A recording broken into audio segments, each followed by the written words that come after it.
1960 में Domino's pizza जब पहली बार खोला गया तो पूरे दिन की सेल सिर्फ $14 थी।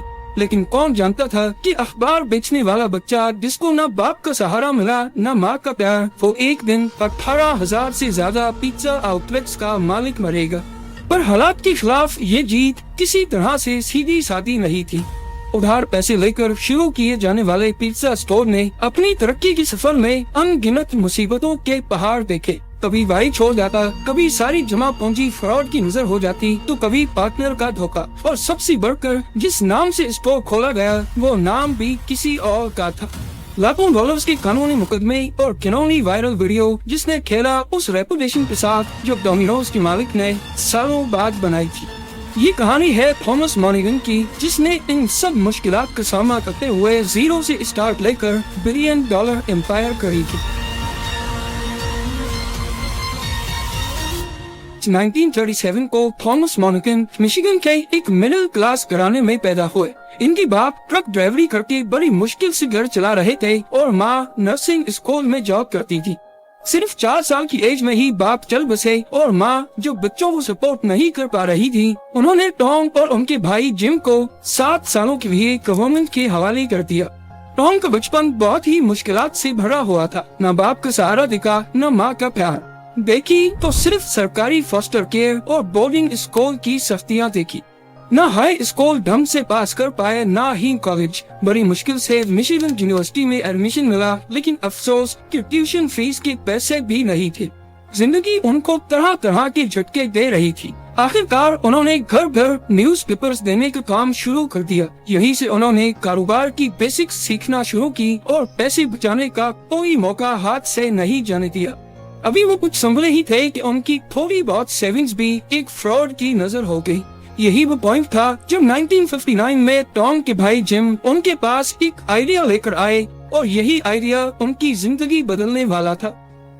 जिम पोस्ट ऑफिस में डाकिया की जॉब करता था, लेकिन अपने खर्चे पूरे करने के लिए डोमिनिक डिवार्टी नामी शख्स के रेस्टोरेंट में पार्ट टाइम भी लगाता था।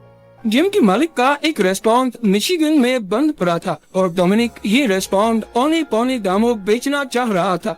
उस वक्त वो रेस्टोरेंट के $500 डिमांड कर रहा था, लेकिन शर्त ये थी कि रेस्टोरेंट पर $2,000 का कर्जा भी चढ़ा हुआ है जो कि खरीदने वाला ही भरेगा। जिम जब ये खबर टॉम के पास लेकर आया तो उन दोनों ने सोचा कि क्यों न इस रेस्टोरेंट को खरीद कर एक साथ काम किया जाए। उन्होंने पोस्ट ऑफिस से $900 का कर्जा लिया और डोमिनिक से रेस्टोरेंट खरीद लिया, लेकिन उसका नाम चेंज नहीं किया। बदले में डोमिनिक ने उनको कुछ रेसिपीज भी दी और सॉस बनाने का तरीका भी सिखाया। उन्होंने रेस्टोरेंट को शाम 5 बजे से रात 12 बजे तक खोलने का इरादा किया। इससे जिम की पोस्ट ऑफिस वाली जॉब भी डिस्टर्ब नहीं होगी और टॉम का सुबह यूनिवर्सिटी में पढ़ने का ख्वाब भी पूरा हो पाएगा। उन्होंने ये रेस्टोरेंट ऑफिशियली 9 दिसंबर 1960 को खोला और पहले ही दिन में $14 की सेल भी कर ली। पहले हफ्ते में उनके पास फोन भी नहीं था, यानी सारे कस्टमर्स खुद चलकर रेस्टोरेंट आए थे। फिर उन्होंने डिलीवरी सर्विस भी स्टार्ट की, जिसके लिए उन्होंने 2 फैक्ट्री वर्कर्स को कमीशन पे हायर किया। 4 महीनों के बाद उनकी एक दिन की सेल $160 तक जा पहुंची। लेकिन ये सेल्स ज्यादातर करीबी कॉलेज की वजह से आ रही थी। जब कॉलेज का सेमेस्टर पूरा हुआ तो सेल्स गिरकर $28 पे जा पहुंची। जिम अपने पोस्ट ऑफिस की जॉब की वजह से रेस्टोरेंट पे बहुत कम टाइम रहता था, बल्कि वो कोई काम ही नहीं करता था। जब सेल्स ड्रॉप हुई तो दोनों भाइयों में झगड़े शुरू हो गए और एक मौके पर हाथापाई की नौबत आ गई। रेस्टोरेंट खुलने के 8 महीनों के बाद जिम रेस्टोरेंट से अलग हो गया, जबकि असल में ये आइडिया उसी का था। 50% शेयर के बदले में टॉम ने उसको वॉक्सवैगन देकर फारिग कर दिया, जो उन्होंने पिज्जा डिलीवरी के लिए खरीदी थी। जिम खुशी खुशी गाड़ी लेकर साइड हो गया, बिना ये जाने कि असल में उसने कितने घाटे का सौदा किया है। अब टॉम रेस्टोरेंट का 100% मालिक बन गया, लेकिन इसका मतलब था कि अब उसको फुल टाइम काम करना पड़ेगा, यानी उसका यूनिवर्सिटी जाने का ख्वाब फिर से अधूरा ही रहता है। वो कई दिन रेस्टोरेंट में ही रहता और रात को खाने में जले हुए पिज्जा खाकर गुजारा करता। आहिस्ता आहिस्ता रेस्टोरेंट की सेल्स दोबारा से बढ़ने लगी। उसने 2 हेल्पर भी रख लिए और अब रोजाना का प्रॉफिट $57 तक जा पहुंचा। वो अपने फारिग टाइम में दूसरी पिज्जा स्टॉल्स को विजिट करता और मार्केट रिसर्च करता रहता। इसी दौरान एक इटालियन रेस्टोरेंट का मालिक उसका दोस्त बन गया और उसने अपनी फेमस सॉस की रेसिपी टॉम को दे दी। ये रेसिपी जब टॉम ने डोमिनिक पे अप्लाई की तो लोगों को सॉस बहुत पसंद आई और सेल्स दोबारा ऊपर जाने लगी। अब टॉम को किसी ने आइडिया दिया कि वो अपने रेस्टोरेंट की एक और ब्रांच भी खोल ले, लेकिन इस काम के लिए टॉम को कोई पार्टनर चाहिए था जो उसका पिछला रेस्टोरेंट चलाए, क्योंकि अब उसका भाई भी उसके साथ नहीं था। आखिरकार टॉम को एक पार्टनर मिल ही गया, लेकिन ये पार्टनर टॉम की सारी मेहनत को बर्बाद करने वाला था। एक दिन डोमिनिक में जिम गिलमोर नाम का आदमी आया जिसको टॉम फौरन पहचान गया। ये शहर का जाना माना रेस्टोरेंट चलाया करता था। दोनों रेस्टोरेंट बिजनेस पे बातचीत करने लगे। इसी दौरान टॉम ने गिलमोर को अपने प्लान्स बताए कि वो नई ब्रांच खोलना चाहता है। अब क्योंकि गिलमोर को रेस्टोरेंट चलाने का एक्सपीरियंस भी था, इसी वजह से दोनों की डील बन गई। डील में तय पाया कि गिलमोर $500 देकर बिजनेस में 50% शेयर पाएगा और डोमिनिक्स का पहला रेस्टोरेंट भी वही चलाएगा। लेकिन गिलमोर ने कहा कि मेरे पास फिलहाल $500 नहीं है, मैं बाद में दे दूंगा। पर क्योंकि टॉम को पार्टनर की सख्त जरूरत थी तो उसने हामी भर दी। डोमिनिक्स का 50% पार्टनर गिलमोर बन चुका था, वो भी बिना कोई डाउन पेमेंट दिए, और उसने ये पैसे बाद में भी टॉम को नहीं दिए। टॉम ने अपनी सेकंड ब्रांच खोल दी और पहली ब्रांच गिलमोर के हवाले कर दी। यही वो पॉइंट था जब टॉम को अपनी गलती का एहसास हुआ, क्योंकि उसने बिना जांच पड़ताल के एक अनजान शख्स को अपने बिजनेस का 50% शेयर दे दिया था। देखते ही देखते पहली ब्रांच की सेल्स और पिज्जा क्वालिटी दोनों गिरती चली गयी और टॉम को शक था कि गिलमोर चुपके से कैश ड्रॉअर में से पैसे भी चुराता है। जिम गिलमोर शहर में 2 रेस्टोरेंट्स चलाता था, लेकिन उसको पीने की आदत थी जिसकी वजह से वो 2 बार बैंकरप्ट हो चुका था। टॉम का ख्याल था कि शायद वो सुधर चुका है, लेकिन ऐसा नहीं था। इसके अलावा गिलमोर ने टॉम के साथ जो एग्रीमेंट किया था उसमें बड़ी चालाकी से कुछ ऐसी शर्तें ऐड करवाई जिससे वो डोमिनिक्स में सिर्फ प्रॉफिट का 50% शेयर पार्टनर था, जबकि लॉस होने की सूरत में सारा लॉस टॉम ही भरेगा। अब नौबत ये आ गई कि टॉम दोनों ब्रांचेस पर टाइम लगाने लगा और गिलमोर का जब दिल चाहता वो तभी काम करता था। कुल मिलाकर बात ये है कि गिलमोर टॉम का नाजायज फायदा उठा रहा था। टॉम ने कई बार उससे एग्रीमेंट खत्म करने की बात भी की, लेकिन लीगल मसलों की वजह से वो गिलमोर से जान नहीं छुड़ा पाया। आखिरकार मामला कोर्ट में गया, तब जाकर टॉम और गिलमोर की पार्टनरशिप खत्म हुई। लेकिन जाहिर है पीछे जो नुकसान हुआ वो सारा टॉम को ही भरना पड़ा। पर इसका मतलब ये नहीं था कि टॉम के सारे मसले खत्म हो गए। अगला झगड़ा एक ऐसे शख्स से हुआ जिसके नाम से ही टॉम अपना बिजनेस चला रहा था, डोमिनिक्स डिवार्टी। डोमिनिक्स डिवार्टी ने जब देखा कि टॉम उसके नाम से 2 रेस्टोरेंट्स चला रहा है और अच्छी खासी सेल्स भी बना रहा है, तो उसको प्रोफेशनल जेलसी होने लगी। आखिरकार डोमिनिक भी खुद अपने नाम से शहर में रेस्टोरेंट चला रहा था और इसी वजह से कस्टमर्स को भी काफी कंफ्यूजन थी। लिहाजा उसने टॉम को फोन करके फड्डा डाल दिया कि अब वो उसका नाम इस्तेमाल करना बंद करे। ये खबर टॉम पर बिजली बनकर गिरी, क्योंकि इस नाम को प्रमोट करने में उसने अपना खून पसीना एक किया था। अचानक से नाम बदलने का मतलब था कि टॉम की सारी मेहनत जाया हो जाएगी।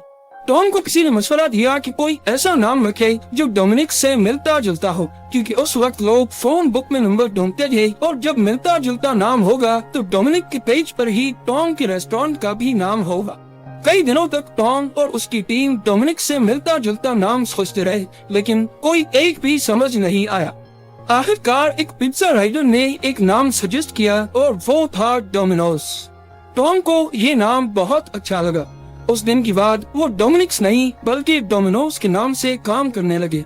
नाम चेंज करने का मतलब था कि अब उनको लोगो भी बदलना पड़ेगा, तो उन्होंने सिंपली डोमिनो गेम के टाइल को ही लोगो के तौर पे इस्तेमाल करना शुरू कर दिया।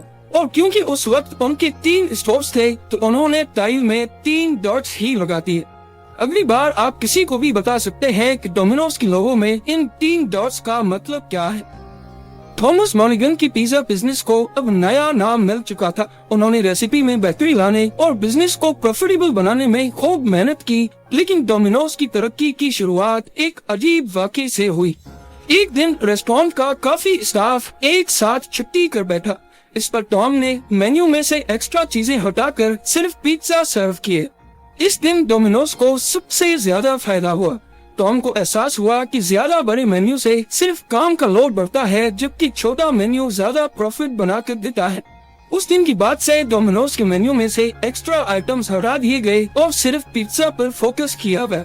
यहाँ तक कि पिज्जा की भी सिर्फ 2 साइज रखे गए, 8 इंच और 12 इंच। इसके अलावा टॉम ने नोटिस किया कि कस्टमर्स को डाइनिंग फैसिलिटी देकर एक्स्ट्रा स्टाफ रखना पड़ता है, जिससे काम बढ़ता है और प्रॉफिट कम। टॉम ने पिज्जा को गर्म रखने के लिए गत्ते के डब्बों का इस्तेमाल करके डिलीवरी की बिजनेस में इनकलाब बर्पा किया। न सिर्फ इतना, बल्कि डिलीवरी पाउचेस का इस्तेमाल करके सर्विस को मजीद बेहतर बनाया। याद रहे कि डिलीवरी पाउच जिसमें पिज्जा गर्म रहती है, ये पहली बार डोमिनोज की तरफ से ही मुतारिफ कराए गए थे। डिलीवरी में नई नई इनोवेशंस की वजह से डोमिनोज बाकी रेस्टोरेंट्स के मुकाबले में बाजी ले गया। कॉम्पिटिटर्स जैसा कि पिज्जा हट की ब्रांचेस में ज्यादातर एरिया डाइनिंग फैसिलिटी देने में लगता था, वहीं डोमिनोज की प्राइसेस एक जैसी थी और इनका प्रॉफिट मार्जिन ज्यादा, क्योंकि इनको डाइनिंग फैसिलिटी पे खर्चा नहीं करना पड़ता था। टॉम को अब इस बिजनेस में 7 साल गुजर चुके थे और दूसरों के मुकाबले में डोमिनोज काफी तेजी से तरक्की कर रहा था। 1967 में उन्होंने फ्रेंचाइजिंग करने का सोचा। नए स्टोर्स खोले गए जिनकी लोकेशन कॉलेजेस और मिलिट्री बेसिस के करीब रखी गई, जहां नॉर्मली पिज्जा की डिमांड ज्यादा थी। एडवर्टाइजमेंट करने के लिए मेन स्ट्रीम मीडिया पर पैसे जाया करने के बजाय सिर्फ कॉलेज न्यूज़पेपर्स में एड्स लगाए गए, जो कि सस्ते भी बढ़ते थे और ज्यादा इफेक्टिव भी। अगले 2 सालों में डोमिनोज की 32 फ्रेंचाइजीज खोली गयी। शुरुआत में क्वालिटी इश्यूज आए, लेकिन बाद में उनको ठीक कर लिया गया। 1969 के एंड में मिशिगन, वर्मोंट और ओहायो में टोटल 42 स्टोर्स खोले गए और 1978 तक पूरे अमेरिका में 200 से ज्यादा डोमिनोज आउटलेट्स खोल दिए गए। डोमिनोज की सक्सेस को शायद रोकना अब काफी मुश्किल था, लेकिन फिर एक वाकया हुआ जिसने डोमिनोज को काफी नुकसान पहुंचाया। 1980s में डोमिनोज की डिलीवरी सर्विस का हर कोई दीवाना हो चुका था। इनको देखते हुए पिज्जा हट और दूसरे कॉम्पिटिटर्स ने भी डिलीवरी पे फोकस करना शुरू किया। यानी पिज्जा हट अब डोमिनोज के डायरेक्ट मुकाबले में आना चाह रहा था। इस चीज से खुद को अलग रखने के लिए डोमिनोज ने अपनी पहले से बेहतरीन डिलीवरी सर्विस को और ज्यादा शानदार बनाने के लिए एक चाल चली। 1984 में डोमिनोज ने मार्केट करना शुरू किया कि अगर 30 मिनट्स तक पिज्जा की डिलीवरी नहीं हुई तो पिज्जा के पैसे नहीं लिए जाएंगे। इस चाल ने डोमिनोज की सेल्स को रॉकेट की तरह बढ़ने पर मजबूर कर दिया। कस्टमर्स के लिए ये डील हर लिहाज से फायदेमंद थी, या तो हमको पिज्जा जल्दी मिलेगा या फिर फ्री मिलेगा। इस कैंपेन ने डोमिनोज को बढ़ने में और ज्यादा मदद की। 1980s में ही डोमिनोज की अमेरिका में जहां 200 ब्रांचेस थी, वो ग्लोबली अब 5000 तक जा पहुंची और ये उस वक्त दुनिया की सबसे तेजी से बढ़ने वाली रेस्टोरेंट चेन बन गई। पर टॉम को मालूम नहीं था कि ये चाल डोमिनोज के गले पड़ने वाली है। 1989 में डोमिनोज का 17 साल डिलीवरी ड्राइवर जल्दी पिज्जा पहुंचाने के चक्कर में अपनी ट्रक का एक्सीडेंट कर बैठा और मौके पर ही मर गया। इस वाक़ये को न्यूज़पेपर्स में रिपोर्ट किया गया और ये लिखा गया कि 17 साल नौजवान की मौत जल्दी पिज्जा पहुंचाने के चक्कर में हुई। जाहिर है जल्दी पहुंचाने के चक्कर में ड्राइवर्स रूल्स के खिलाफ जाकर गाड़ी को तेज भगाते थे। देखते ही देखते ये खबर नेशनल मैगजीन्स में भी हाईलाइट होने लगी। एक रिपोर्ट पब्लिश हुई जिसमें बताया गया कि 1 साल में डोमिनोज की फास्ट डिलीवरी की वजह से 20 जानलेवा एक्सीडेंट्स हो चुके हैं।